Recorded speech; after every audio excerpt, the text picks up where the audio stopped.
Alright, this is the video I got from home.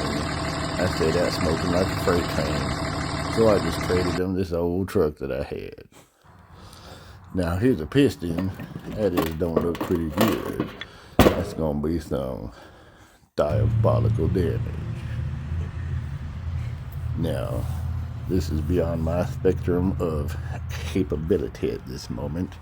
So I sent it to the local machine shop.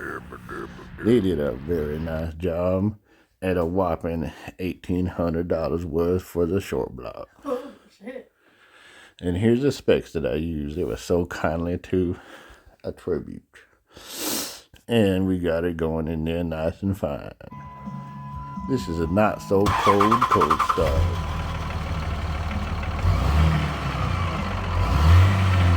And of course, what's the best thing to do?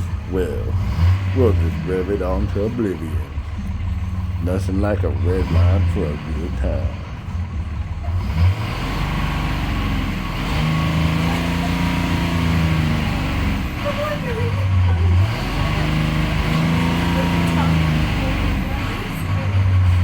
I don't know. I'm just gonna leave all this in. But as you can see, it is fine and dandy, happy duty. Now, that looks like we let it run a minute, let some oil get by, and we'll do our final valve adjustment. That way, we know we're on steady. Check out this tail.